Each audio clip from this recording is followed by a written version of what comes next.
voltamos com mais um Nila Insights aqui, toda segunda-feira, no mesmo horário. Pontualmente às 9 aqui, às 19 aqui estamos, né, Urba? E, e hoje, como para variar, é sempre o Urba e o Ale que dão o nosso show, que fazem as nossas apresentações. Vou passar a bola para eles. Urba, Ale, é com vocês. Uma boa reunião. Valeu, André. Bom, como a gente já adiantou um pouco, hoje, depois de 2 semanas aí, 2 ou 3 semanas falando de assuntos específicos, né, temas específicos, eu volto com a agenda macro, principalmente numa semana bem emocionante aí, vai ter bastante coisa. Então até quero começar por essa parte. Vou compartilhar a tela, que é, pronto. Então, que essa semana, ela, além de uma agenda econômica, tem bastante balanço para sair lá nos Estados Unidos. Aqui no Brasil, a gente vai ter balanço de Vale, se eu não me engano, é a mais importante. Mas lá nos Estados Unidos é essa pancada de empresa aí, então Microsoft, Google, Meta, Ford, GM, né? Então, Procter, que acho que acabou não cabendo aí. Mas vai ser uma semana bem agitada. E aí, de calendário econômico, amanhã tem IPCA 15, é o último IPCA antes do Copom, né, do Copom dia 2 de agosto, então vai ser bem importante. Tô com uma colinha aqui, na quarta-feira tem FOMC, que é o Copom dos Estados Unidos, né, do Fed. Provavelmente o Fed vem com mais 25 basis points, né, 0,25 de alta, e deixa os próximos passos em aberto. O mercado tem oscilado bastante sobre essas altas do Fed, né? Se são mais duas, se é mais uma, se são mais três. O Fed já vem se comunicando para uma posição mais data dependente, então ele quer olhar mais dados. Tanto é que a última reunião foi aquela reunião de skipping, né? Que ele pulou. Vamos ver como é que ele vai se comunicar. Então, muito provavelmente vem essa alta aí de 25 basis points. E o importante vai ser o comunicado. Quando está muito no consenso a decisão, o comunicado ganha importância, né? Então, vamos observar o que ele vai falar. Na minha opinião, confesso que para Estados Unidos eu não estou com uma opinião tão consolidada. Para mim, vem só mais essa de 25. A próxima reunião seria em setembro só, então vai criar um gap grande, vai ter bastante dado econômico até lá. Vai ter uma reunião, um simpósio que chama Jackson Hole, que é muito importante também para a política monetária. Então, acho que o Fed vai ter bastante tempo aí para pensar, para analisar mercado, para se comunicar, de modo que para mim vem mais essa de 25 e acabou. Aí a questão é quanto tempo ele vai manter nesses 5 e alguma coisa aí, 5,5, para controlar a inflação, né? Que ainda é o tema. Então, voltando para a agenda, amanhã IPCA 15, quarta no FOMC, na quinta a gente tem PIB dos Estados Unidos, que é importante também, e reunião do Banco Central Europeu, que esse aí está subindo taxa e vai continuar mesmo, não tem o que fazer. A situação lá na Europa está horrorosa. E na sexta tem a inflação que é importante para o Fed, que é o PCI, é a inflação que ele mais olha, e política monetária no Chile, tá? Tem uns slides aqui para frente que eu vou voltar nesse ponto do Chile, por isso que eu trouxe que vai ter essa reunião, né? Por isso que eu trouxe a agenda deles, vai ser importante. Então, enfim, essas empresas aí de balanço. Todo mundo acompanhou também a suspensão, né, do acordo no Mar Negro, e aí o conflito Rússia e Ucrânia ganhando um pouco mais de calor. O preço do trigo principalmente, mas todas as commodities agrícolas sentiram, né? Então o preço do trigo subiu bastante nos últimos dias. E então só para citar também algo que tem acontecido aí, uma atualização semanal. A gente ainda está na narrativa de inflação versus recessão versus economia, né? A gente não conseguimos sair dessa temática, mas a boa notícia é que a inflação está surpreendendo para baixo, então, de uma maneira geral, né, ainda tem pontos específicos, inflação, por exemplo, no Reino Unido, mas tem sido pontual, de uma maneira geral, a inflação tem surpreendido, como mostra esse índice do Fitch, né, de surpresa inflacionária global. Então, o índice mede, quando a gente está esperando uma inflação, ela vem abaixo, né? A surpresa tem sido negativa no sentido numérico. E aí, por causa disso, então, é a primeira vez que a gente está num período, né? Primeira vez desde o começo desse ciclo de aperto monetário, que começou lá em 2020, pós-pandemia. É a primeira vez que existem mais bancos centrais cortando taxa do que subindo, tá? Então, a linha escura aí mostra mercados desenvolvidos, a mais clara, mercados emergentes. Os mercados emergentes, por terem feito a lição de casa mais rápido, também começaram a cortar mais rápido. E então a gente está nesse ponto aí de mais bancos centrais cortando taxa. E aí chegou a nossa vez, né? O que eu ia comentar do Chile não sei se todos lembram, mas a gente emitiu um comunicado no último Copom aqui no nosso, né, do Brasil. E aí eu trouxe de novo só para a gente lembrar que eu comentei que o Chile ele é uma proxy não perfeita, óbvio, do Brasil, mas é algo que a gente pode se espelhar. Então eu tracei aqui um cenário, uma conclusão de que as decisões que a gente estava vendo no Chile poderiam ser uma proxy para nós. Então, a última reunião do Chile foi uma manutenção de taxas, assim como a nossa, porém não foi unânime, com 2/5 já definindo um corte de 50. E que isso estava influenciando o meu cenário. Para mim, o Brasil seguiria mais ou menos na mesma pegada aí. Só que o que tem acontecido lá é que de uma precificação de corte de meio, um pouquinho menos, já está precificando quase o corte de 1, né? Então saindo de 11 para 10. Ou seja, se o Chile vai cortar 1%, eu reforço o meu cenário, que é corte de 50 basis points, desde sempre, aí vocês sabem, mas para mim esse cenário reforça, né? A gente está vendo peers aí, países comparáveis, cortando 1%, se a gente começar a cortar de 25%, vai ficar para trás. A gente viu já dado econômico na semana passada não muito animador. O Brasil assim, tá bem, mas muito carregado no agro ainda, né, em termos de PIB, crescimento de PIB. Então, você exclui isso, não sobra muita coisa, a inflação está controlada, enfim, né, podemos ficar aqui a noite inteira também discutindo por que eu defendo 50 basis points, mas eu mantenho esse cenário aí de corte de 50. Mudando um pouco do que vai acontecer essa semana para as narrativas mais amplas, né, já tem uns bons meses aí, eu trouxe aqui um gráfico para ficar bem ilustrado a outra temática, que é se S&P está caro ou não. Também, né, já está repetitivo até esse tema. Parece que está caro, os números mostram, mas não para de ficar mais caro, então até onde vai? Mas esse gráfico está mostrando que, tirando essa divergência de 2007, que está se repetindo agora, o S&P ele meio que caminha junto com a própria economia, né, com os próprios indicadores econômicos. Então, se a economia está indo mal, S&P vai mal, e ao contrário, vice-versa, é verdadeiro também. A não ser em 2007, que o S&P acabou subindo mesmo com a economia declinando, e agora a gente vê a mesma coisa, né? Então, o S&P subindo bastante na rentabilidade aí ano contra ano, e a gente vê um declínio de lead indicator, principalmente os de manufatura, coisa que a gente fala bastante aqui também.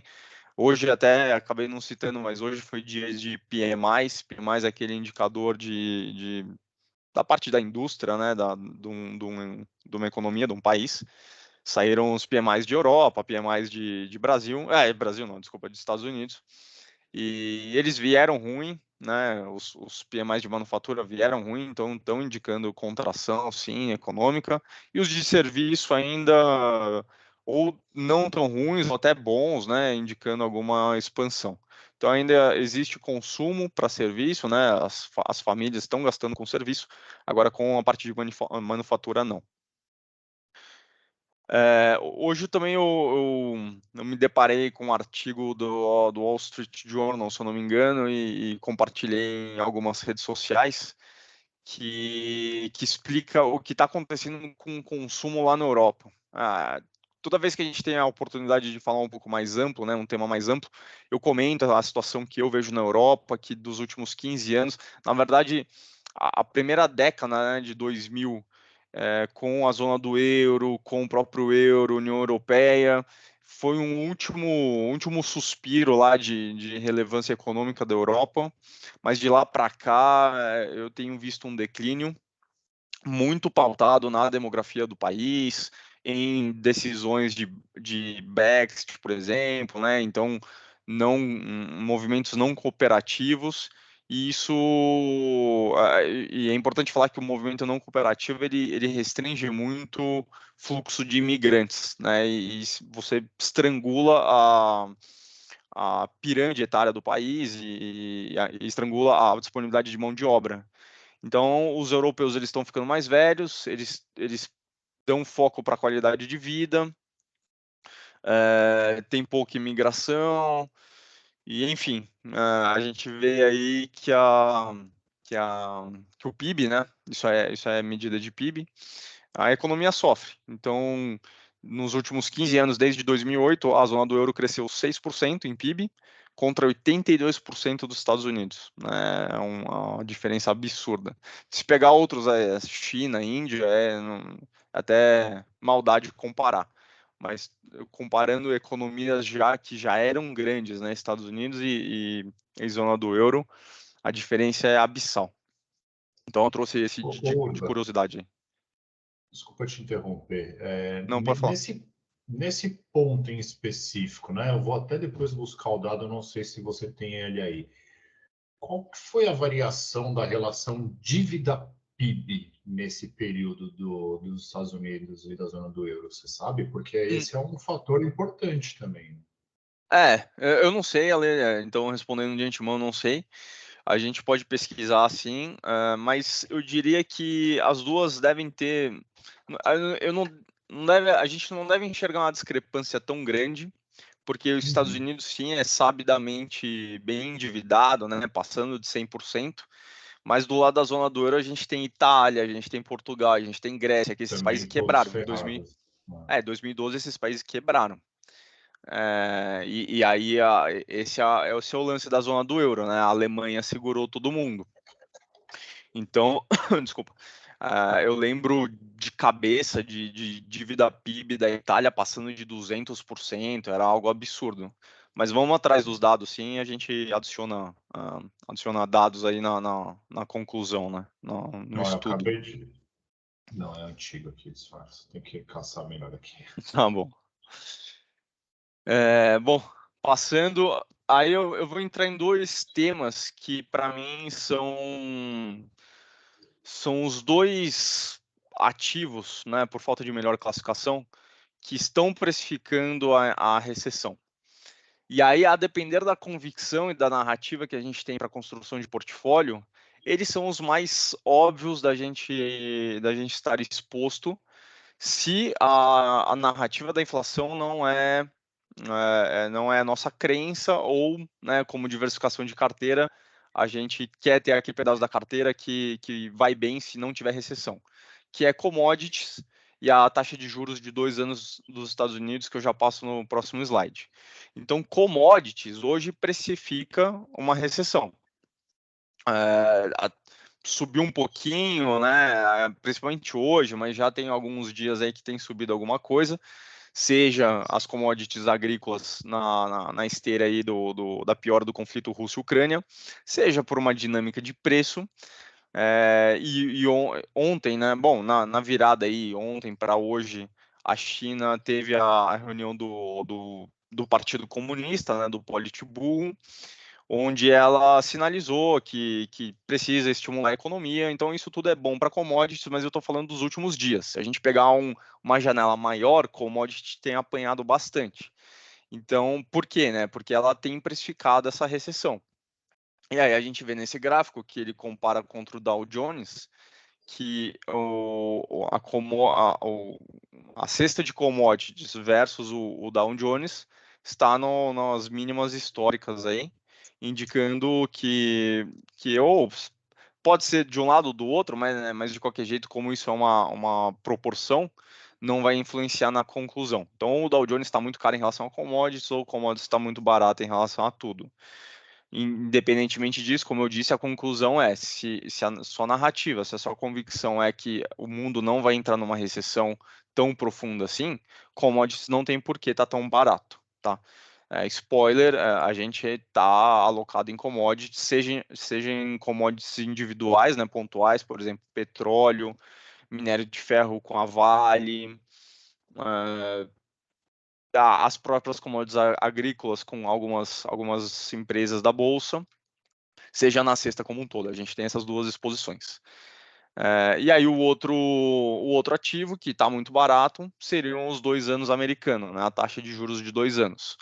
Porque toda vez que ela chegou, na verdade, nesse gráfico aí, nesse período de tempo, desde 2005, ela nunca ficou tão baixa, né, essa diferença do 2 anos para o 10, significando que o 2 anos, a taxa de juros de 2 anos está muito maior que a de 10 anos. Qual que é o benefício disso? A gente consegue uma remuneração alta numa duration mais curta. Duration para renda fixa, né, o prazo de vida da renda fixa é o risco. Você está exposto àquela renda fixa, né? Se você está num CDB de 10 anos, por exemplo, você está exposto a 10 anos naquele risco de crédito. Um CDB de 2 anos, a exposição é menor, então o risco é menor. Ou seja, o que os Estados Unidos está te falando? Ó, a minha taxa de juros de 2 anos te paga mais do que a de 10 e com menos risco, né? Então, por isso que são os dois ativos aí que eu considero que estão precificando recessão, portanto estão baratos, principalmente para quem não acredita na recessão. Tá? Então, comprar commodity e aplicar aí na taxa de 2 anos de Estados Unidos tá sendo bastante eficiente pela dinâmica de preços versus até onde vai essa recessão. Bom, aí então encerro o meu caso aí de mundo. Queria passar algumas ideias do que eu vejo para Brasil. Brasil, esse gráfico me impactou muito, né? Acho que empiricamente a gente tem essa noção, mas visualmente é impactante, que é a gente vê aqui no eixo vertical o CDS, né? Então o CDS, para quem não sabe, é um crédito contra quebra, contra risco soberano, né? Então, quanto mais alto, maior o risco do país defaultar, por exemplo.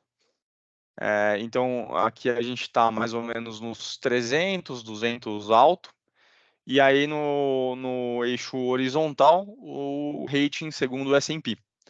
E aí, quando a gente compara com para mim, o mais impactante não é nem o nosso CDS está quase 300 e a gente ser rating não grau investimento, disso aí a gente já sabe. Mas o que me impacta é quando a gente compara com os pares, né? Os países aqui que o CDS é menor e tem um risco melhor, uma nota de rating melhor também. Não dá, né? Guatemala, sei lá, eu não vou nem falar mal, vai que tem alguém desse país aqui. Mas não tem como a gente estar para trás de Guatemala, pelo amor de Deus, de Romênia, não dá. Então, tem bastante gordura, tem bastante espaço para a gente melhorar. A Standard & Poor's, ela, sei lá, tem um mês, vou chutar. A gente comentou aqui, então vocês vão lembrar, que ela colocou o país, o Brasil, em revisão positiva, né? Não mudou o rating, mas falou, ó, você está no caminho para melhorar esse rating. E aí as condições eram reforma e aí, mal ou bem, a gente está fazendo essa lição de casa, né? Então, nos últimos 5 anos aí, 7 anos, talvez, não, acho que 5 anos, A gente passou 3 reformas importantes, né? Então, a reforma da Previdência, a trabalhista, agora a tributária. Perdemos o teto de gasto, mas renovamos um arcabouço fiscal, que é assim, não dá para exigir muito mais do governo que está. Então, para mim, a gente está caminhando, né, a passos largos aí para receber novas rodadas de rating, de melhora de rating. Estamos longe do grau de investimento, como esse gráfico mostra, é só triplo B. Mas estamos indo, né? E o CDS ele está alto historicamente. Aqui esse gráfico não vai mostrar o dado histórico, mas ele está alto, então tem CDS para cair. E esse é a grande tese de se as nossas taxas de juros continuariam em queda. Então a gente vê o DI de 5, 10 anos já precificando algo entre 10 e 9% ao ano. E de modo que a gente começa a concluir que já andou bastante, né? Não teria muito para onde cair, salvo se essas coisas acontecerem. Então, se a gente melhorar o grau de investimento, né, o rate, na verdade, se o nosso CDS cair, tem tudo para as taxas longas continuarem caindo, tá? Então, e aí é benéfico para tudo, é benéfico para a bolsa.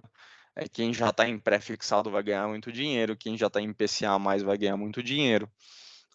É muito bom para o mercado de capitais isso. Falei que não ia ter o histórico, tem sim. Então aqui à esquerda, o gráfico da esquerda mostra o nosso CDS contra a Latam, né? Então batemos aí horrorosos 550 na época de impeachment de Dilma, mas historicamente vocês podem ver que esse nível de 300 ele é alto.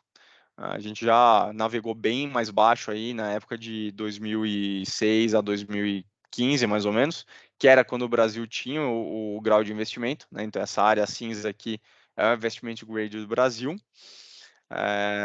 E aí quando perdeu, que deu essa estourada de CDS, mas a gente ainda não recuperou os melhores patamares. E ainda mais se comparar com Latam, né? Latam está rodando bem mais abaixo da gente. E é isso, não é possível que a gente não consiga, né, bater a média dos países da América Latina. No lado da direita tem o CDS contra a pré-fixada, né? Para mostrar que eles andam bem juntos. Então, quando o CDS cai, a pré-fixada cai junto, tá? A não ser nesse espaço de tempo aqui, que foi uma pandemia aí, não sei se vocês ficaram sabendo. Então, isso aqui distorceu tudo. Mas, e ultimamente, a pré, ela estava mais alta, mas ela desceu mais rápido também. Ela convergiu mais rápido. Isso eu cheguei a alertar aqui, mais ou menos no começo do ano. Foi um motivo pelo qual a gente pré-fixou bastante coisa nas carteiras no começo do ano. Agora, para mim, já está bem sem gordura, a não ser, de novo, que esse CDS aqui continue caindo. E tem por que cair, tá? Mas ele fica cada vez mais difícil, né? Essa queda marginal ela é cada vez mais complicada. Aqui também alguns cenários que eu já falei algumas vezes, então é mais atualização, que é spread de crédito, tanto IPCA mais contra o DI mais, ou seja, quanto as empresas, quanto as corporações pagam a mais para emitir dívida com esses indexadores, né? Então, uma empresa até pouco tempo atrás, quando ela queria se endividar IPCA mais, ela tinha que jogar IPCA mais 2% quase. Isso de spread de crédito, né? Não é IPCA mais 2. É IPCA, por exemplo, se a NTNB está pagando IPCA mais 6, ela tem que emitir IPCA mais 8. Esse spread de crédito tem caído, principalmente para IPCA mais, a gente vê alguma queda para CDI mais também, mas ainda está alto, tá? Um spread aí de 1,5, a gente está falando de um desvio padrão em relação à média, então tem espaço para fechar, de modo que não é segredo para ninguém também, eu ainda gosto das alocações IPCA mais alguma coisa. Quando esse IPCA é mais 7, mais 8, maravilha. Mas IPCA mais 6, a depender da empresa e do prazo, também não é má ideia. Aqui, mais uma vez, também a atualização desse conceito, desse gráfico, que mostra o quão a bolsa é barata em relação ao custo de oportunidade, que seria a taxa de 10 anos, né? Então, quão a mais você ganha por estar carregando empresas da Bolsa versus o que você teria numa taxa de juros, né? Num CDB que seja. Então, essa diferença aí está em quase 5%. Ou seja, o carrego da bolsa te paga 5% a mais do que a taxa de juros de 10 anos. Tá? Você ganha 5% a mais só por ter ações da bolsa. E aí você vai receber seus dividendos, vai receber próprio crescimento, né? O lucro da empresa. Então, enquanto o lucro esperado das empresas, esperado não, porque isso é dado histórico, né? Então, quanto o lucro das empresas está a mais do que a taxa de juros de 10 anos. Significa que a bolsa está barata, principalmente em carrego. Quando a gente pega as empresas de utilities, né, de serviço, saneamento básico, energia, a gente vê que as tiers, né, enfim, esse é o termo técnico mesmo, que a rentabilidade por você ter o papel chega a ser IPCA mais 10, IPCA mais 15, né? Então é como você, ao comprar uma empresa, é como se você estivesse comprando um título que te remunera IPCA mais 10, IPCA mais 15, fora o baile, né? Fora o crescimento da empresa. Então tem bastante oportunidade aí ainda. Apesar desses comemorados 121 mil pontos, que a Lei vai entrar mais no detalhe, mas para mim a gente precisava quebrar essa barreira logo. Tava chato ficar nos 120 mil, 116, 120. Hoje fechamos acima, então vamos ver qual é a próxima. Aqui eu já vou dar um spoiler de um assunto que eu vou comentar depois que o Ale dar um parecer aí, eu volto com umas ideias, mas é o múltiplo de preço vezes preço sobre lucro de bancos, que mostram que eles estão bem descontados ainda, tá? Então os bancos na bolsa tá barato, apesar de alguns casos, sim, Banco do Brasil subiu muito, Itaú também subiu legal, BTG, mas como cesta, né, como classe de ativo, eles ainda são baratos. E é isso, pessoal. Deixa eu voltar para vocês aqui. Vou já pegar então esse gancho, né? Já Porque foi. hoje o destaque negativo da nossa bolsa hoje foi justamente os bancos, né? O índice aí do setor financeiro hoje caiu forte, 1,40 de queda, chegou até cair mais do que isso. E como você mesmo falou, né? Muitos aí subiram bastante, então provavelmente aí fazendo um pouco de realização, né? Uma migração também, Vale muito descontado, então hoje teve um fluxo muito grande para Vale. Então vou passar aqui alguns gráficos rapidamente, começando pelo nosso querido Ibov. Aí a gente ainda está, né? Deixa eu aumentar minha tela aqui. Vocês conseguem ver direito aí o gráfico? Perfeito, acho que sim, né? Sim. A gente ainda está numa região de topo, né? Uma região ainda de que pode gerar algum tipo de resistência, 121, 121,5, né? Que é o topinho prévio. Esse aqui é o gráfico semanal, né? Eu trouxe aí de uma visão diferente para tirar um pouco de ruído, tá? Dessa pernada aqui de alta. E a gente tem, se for pensar nas estratégias que eu uso, para conduzir os meus trades, os meus alvos, aonde que eu deveria sair, né? E ele tem tudo para mirar aqui, sem dúvida alguma, 126.500 aproximadamente. Tá? Passando aqui esse topo prévio, ele tem caminho livre, tá? Para andar.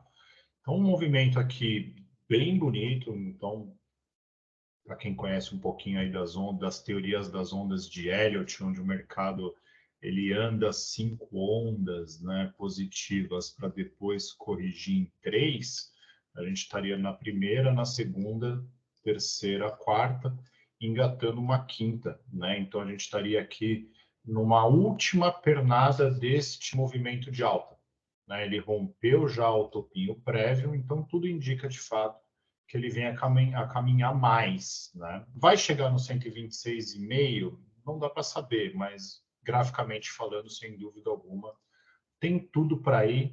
A análise técnica sugere que vai, tá? Um volume aí hoje muito bom.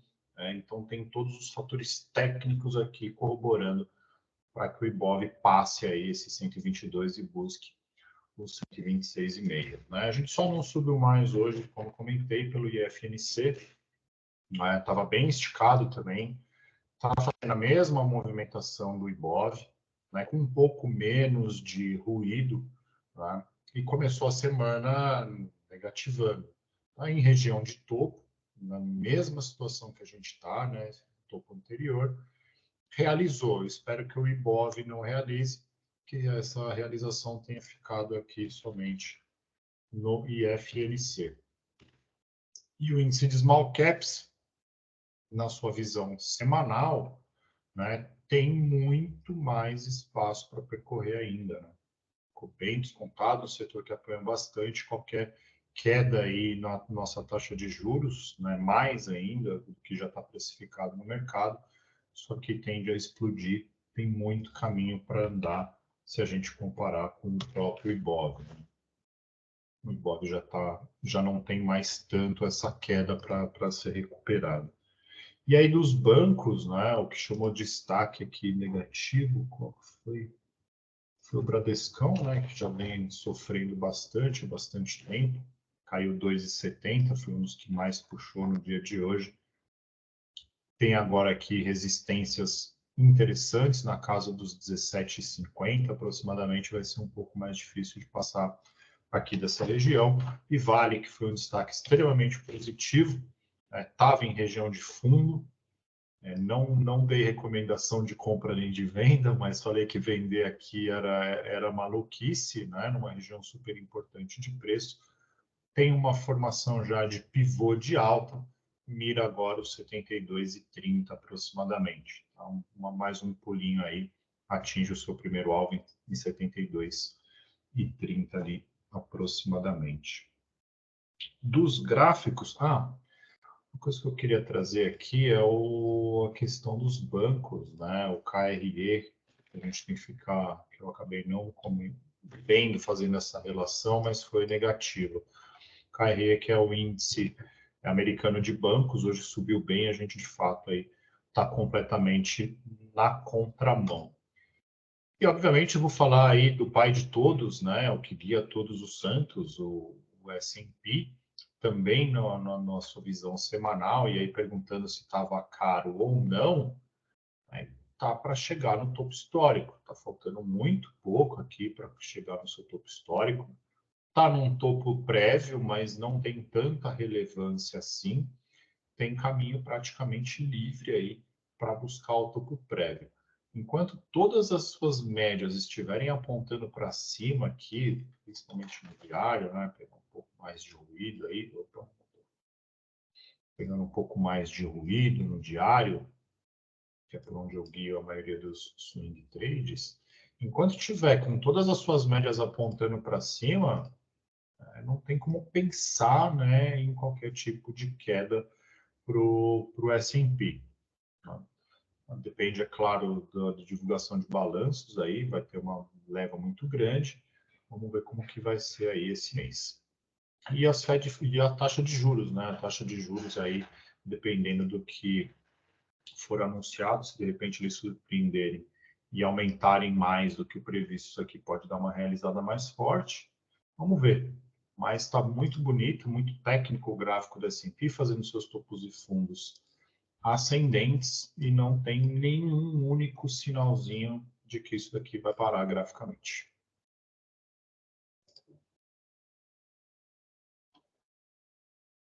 Bom. De gráficos, acho que eram esses.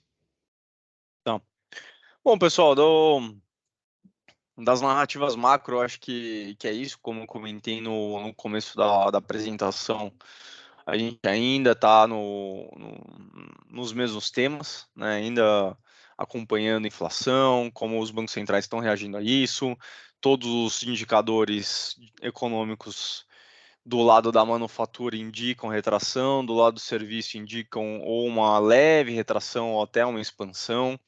Estados Unidos muito forte, muito resiliente, né? Um mercado consumidor muito forte. O americano está endinheirado, é o oposto do que a gente vê na Europa. Então, eles têm os mesmos problemas, mas por razões diferentes, né? Então, inflação alta nas duas zonas, um banco central subindo taxa nas duas zonas, mercado de trabalho apertado também para os dois, mas por motivos diferentes. Apesar que o mercado de trabalho é o mesmo motivo, mas os outros por motivos diferentes. Então a gente fica nisso, né? Estados Unidos forte, a Europa fraca, China meio pedalando, né? Meio patinando, com o mercado todo esperando alguma reação central lá, de governo central, seja por estímulo fiscal, monetário, muito provavelmente monetário. E a gente aqui com uma inflação bem controlada, apesar de combustíveis ser sensível, né? Desde o ano passado, então com isenções tributárias, depois essa tributação voltou, existe defasagem de gasolina, então a política da Petrobras está meio cambaleando também. Apesar disso tudo, a nossa inflação está controlada, a economia, o PIB, na minha opinião, surpreendem para cima, porém não também números chineses nem indianos, a gente fica aí nesse crescimento 1, 2%, que é muito baixo para o país, né? Já conversamos sobre isso também.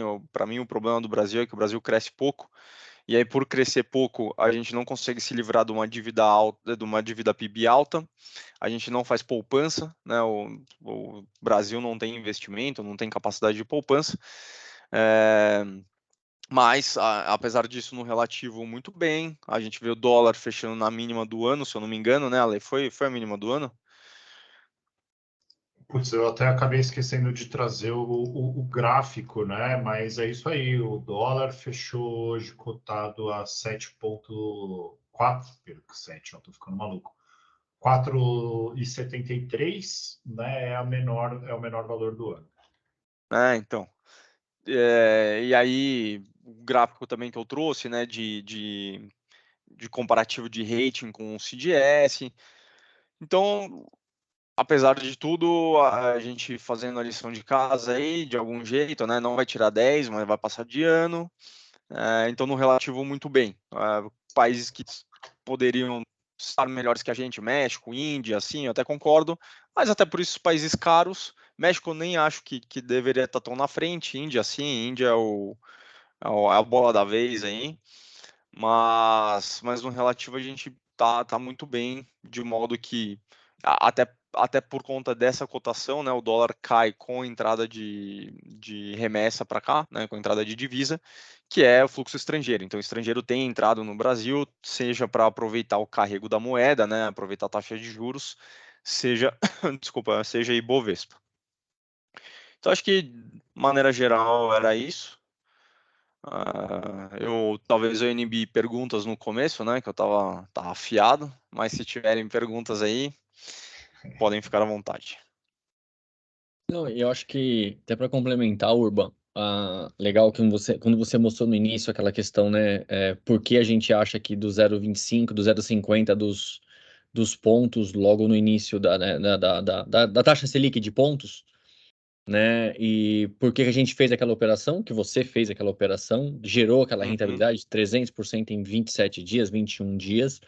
uhum, E, de novo, ao mesmo caso, né? Olhando o boom de commodities, as taxas de juros americanas, e naquilo que você vem falando há algum tempo atrás, e acho que nisso eu posso, eu concordo, sim, se é que me cabe, mas o Brasil vai ser de novo a bola da vez naquela mesma época que o próprio Lula pegou naquele início de 2002, acho que o boom de commodities voltando a crescer, taxa de juros pelo mundo. Então, acho que o Brasil é a bola da vez se a gente souber aproveitar e vai buscar muita rentabilidade e prosperar em outras coisas também, né? sim. Até para O traduzir cara, tudo que o foi cara dito. tem sorte, né? Ele, É. ele, ele tem sorte. Ele pegou o primeiro boom de commodities, agora não vai se repetir, mas porque as condições também, a China estava entrando na OCDE, né? Então ela tinha Uhum. que mostrar punch. Aí a gente viveu aí o super ciclo de commodity, que o Brasil surfou bem. E sim, tem um alinhamento de indicadores aí que vão nos dar espaço para surfar. E para o estrangeiro ele não enxerga, né? Quem está na cadeira, é um ciclo de 4 anos, que seja 8 para o estrangeiro é pouco. Quando ele traz muito dinheiro para cá, quando ele vem para fazer investimento mesmo de capital, de formação de capital fixo, ele não está preocupado com os próximos 4, 5, 10 anos, ele está preocupado com os 20, 30. E então a gente tem tudo para continuar atraindo esse fluxo. Eu até ia fazer mais um comentário, mas esqueci. O Ale, assume aí, se eu lembrar do comentário, eu te corto. O Edu pediu para mostrar aqui a gente analisar Bradesco. Perdão. Então, estou trazendo aqui Bradescão na tela, aqui no próprio Profit, que eu já tenho já os meus estudos, né? Então, deixa eu só pegar minha ferramentinha de desenho. Fica mais fácil para Falar explicar aqui. nisso, quem sobreviver aos pós-créditos aí de hoje, eu vou dar uma dica sobre um ativo. Opa, aí sim, hein? Diquinha é sempre bom. Então, assim, ó, Edu, Bradescão, tá? O Bradesco está numa região de resistência, numa fronteira de gap importante, tá? O que é essa resistência? É a contração de todo este movimento de queda. Então, aqui é a primeira retração de 38,2, aqui seria 50%, e aqui 61,8, tá? Aqui é uma região que eu gosto muito de buscar operações, seja para continuar no movimento prévio, que nesta estrutura ali ainda é de baixa, tá? E aqui a gente tem um topo duplo, tá? Se ele for ativado na perda dessa O mínima, Ale, diga lá. o Edu comentou e de fato não está dando para ver o seu mouse, então se estiver desenhando aí no gráfico a gente não está vendo. Ah, vocês não estão vendo? O mouse não, a Poxa, tela sim. poxa, que pena, eu estava desenhando. Agora foi. Não, mas eu Agora estava apareceu. com outros desenhos aqui. Mas então, ativando esse topo duplo aqui numa região de resistência e também alvo, tá? Porque eu tenho esse estudo de alvo aqui, eu projetei toda esta última perna de exaustão de venda para cima, e aqui é a região de terceiro alvo, né? Então, aqui é muito forte para o Bradesco continuar no seu movimento de recuperação. Ele se recuperou muito forte também, tá? Se a gente medir aqui do fundo até ali a máxima, pô, subiu 40%, né? Subiu bastante. Então, está no movimento aqui de provável realização de lucros, e perdendo aqui o fundo, você projeta esta mesma amplitude aqui para baixo. Deve jogar aqui por volta da média móvel de 200 períodos, aqui nos 15, R$14,50. Tá? Então, posição bem complicada para Bradesco, para quem tiver comprado, pensaria, sem dúvida alguma, em pôr no bolso.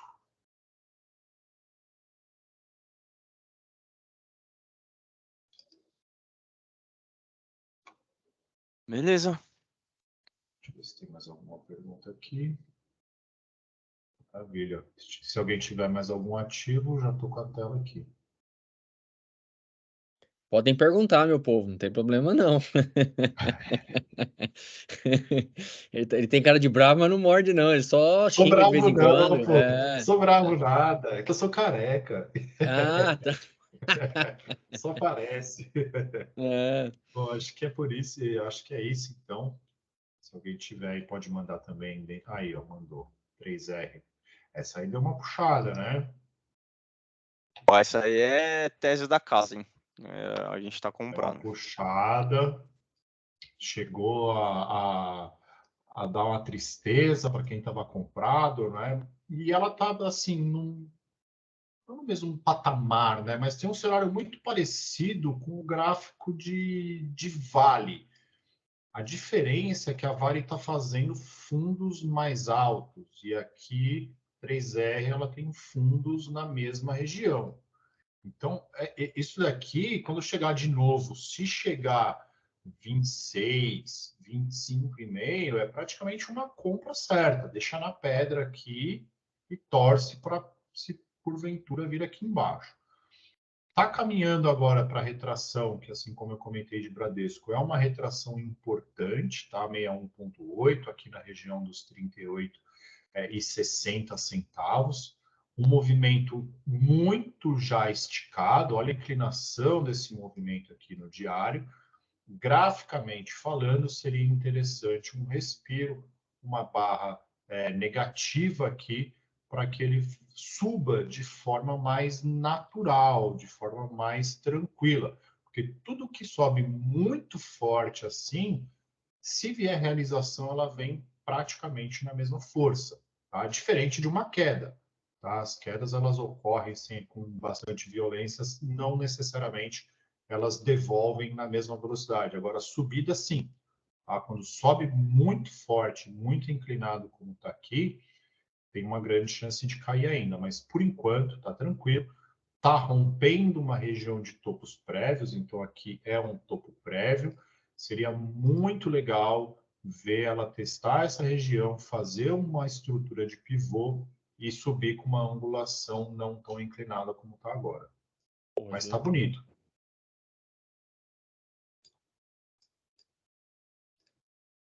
O Edu empolgou agora, lá, mais uma.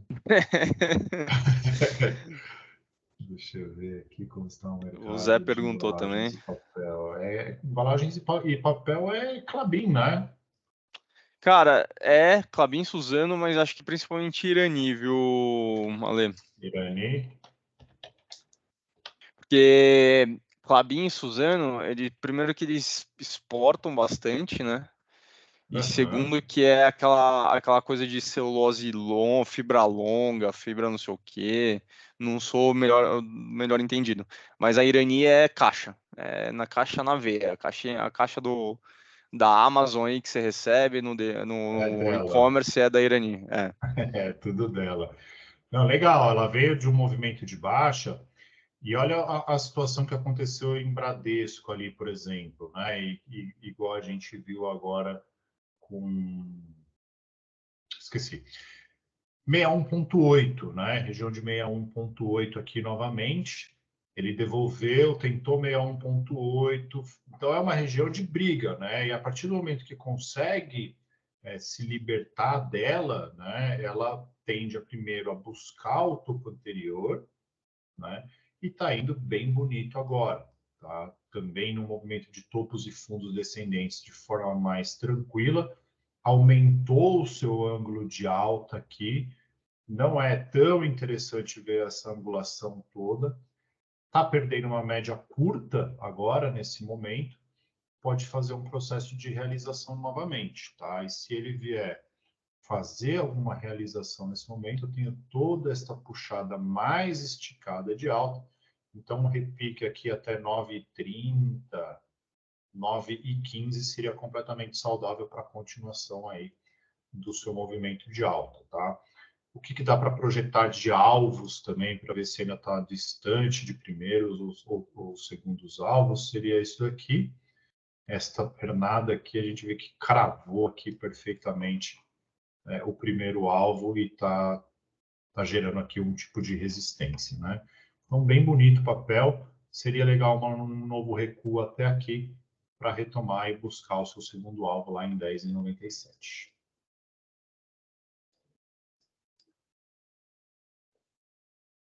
Deixa eu ver se tem mais algum. O Ômega.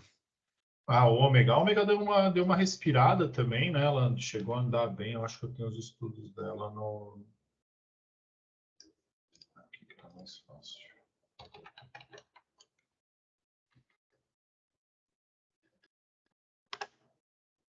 Respirou. Hoje, uma bela alta hoje. Subindo aí 4,10. Fazendo um movimento de repique, né? Depois de ter rompido o 61,8. Então, é uma região que eu sempre gosto de prestar atenção. Então, aqui é 61,8. Rompeu, tentou voltar para baixo, hoje já foi rejeitado toda essa força de venda e tende agora a caminhar para os seus alvos, lembrando que o último alvo que eu tenho aqui é 14,81 e outros bancos estão colocando aí em 15, né? Então tá bem interessante até 14,81. Tende aí, não tem nada aqui que mude o viés. está fazendo o seu movimento aí, por enquanto, normal. Deixa eu ver até onde que ela pode retrair. Que não perderia. Ó, fez a primeira retração do seu movimento de alta, né? 38,2, cravou aqui a primeira retração, tá? Então tende a novamente buscar e romper o topo prévio aqui nos R$ 11,83.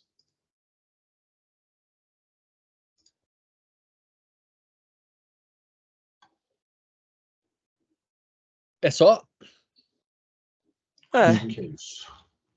Então, acho que vou encerrar por aqui para dar o César poder falar em seguida, né? Para premiar quem veio ao vivo, né? Não? Foi E aqui azar da ficou até Desirê, que agora fique também, né? registrado, Desirê, você dançou, mas queria primeiro agradecer a presença de todos, acho que a ideia é essa, é saber aproveitar um pouco do que está sendo dito, ter um pouco dessa análise, lembra, é uma análise macro, as decisões de como esses dados são utilizados, o César, o Alê, toma aqui no dia a dia e posiciona o cliente de acordo com essa convicção, e modéstia à parte, né, o resultado tem sido muito além da curva, né, muito acima, então cabe aproveitar isso. Se vocês tiverem, podem convidar clientes, inclusive, quiserem participar dessas apresentações, dessas reuniões, aliás, amigos. Agora está livre, então não é mais restrito aos grupos de nossos agentes, é uma call, é um bate-papo. Então, quiser trazer pessoas para entender um pouco mais do trabalho e da ideia, do que está sendo montado. Em cima de tudo isso que foi dito, já existem posições de investimento, já existe cliente alocado, já existe cliente saindo de posição, inclusive, capturando essas altas, ok? Mais uma vez, obrigado a todos. Eu vou encerrar a gravação por aqui.